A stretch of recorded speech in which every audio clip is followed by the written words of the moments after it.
Channel of Vadodara.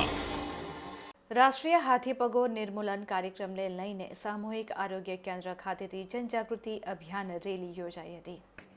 Bharuch જિલ્લામાં હાથીપગો રોગ દેખા દેતા ડિસ્ટ્રિક્ટ હેલ્થ સોસાયટી ભરૂચ દ્વારા રાષ્ટ્રીય હાથીપગો નિર્મૂલન કાર્યક્રમ હેઠળ જનજાગૃતિ અભિયાન શરૂ કરવામાં આવ્યું છે, જેના ભાગરૂપે નેત્રંગ તાલુકા આરોગ્ય વિભાગના અધિકારી ડોક્ટર A.N. સિંઘની સીધી દેખરેખ હેઠળ નેત્રંગ તાલુકામાં જનજાગૃતિ અભિયાન હેઠળ અનેક કાર્યક્રમો ચાલી રહ્યા છે, જેના ભાગરૂપે તારીખ 9મી ફેબ્રુઆરીના રોજ નેત્રંગ નગરના સામૂહિક આરોગ્ય કેન્દ્ર ખાતે આરોગ્ય વિભાગના કર્મચારીઓ થકી બેનર સાથે સૂત્રોચ્ચાર સાથે નગરના મુખ્ય માર્ગ પર જનજાગૃતિ રેલી યોજવામાં આવી હતી।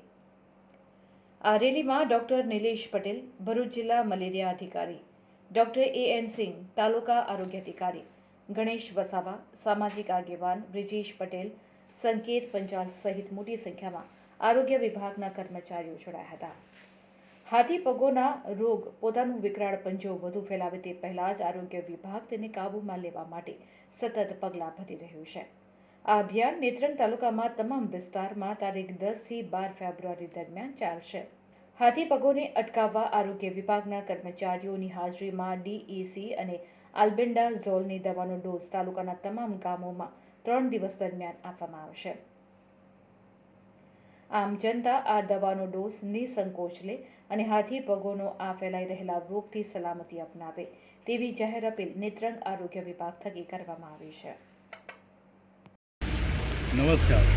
આપણા નેત્રંગ તાલુકામાં હાથીપગા નિર્મૂલન અભિયાન 2027 અંતર્ગત આપણે આપણા વિસ્તારમાં હાથીપગાનું નિર્મૂલન કરવાનું હોય તો એ માટે 10, 11 ને 12 આ 3 દિવસ આપણા વિસ્તારમાં આપણા ઘરે અમારા આરોગ્ય કર્મચારી આવશે અને એ આપણને ડાઇટ કાર્બામેઝિન, DEC અને આલ્બેન્ડાઝોલ એ 2 ગોળી આપશે, ગળાવશે તમને।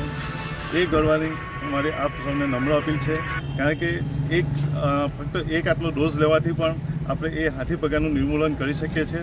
અને હાથીપગાનું નિર્મૂલન એટલા માટે જરૂરી છે કે આ જે હાથીપગો છે એ પરોપજીવી કૃમિના કારણે થાય છે, જે શરૂઆતમાં તો આપણને કોઈ અસર થતી નથી, પણ 5-6 વર્ષો પછી જ્યારે હાથીપગો થાય છે ત્યારે એનો કોઈ ઈલાજ થતો નથી।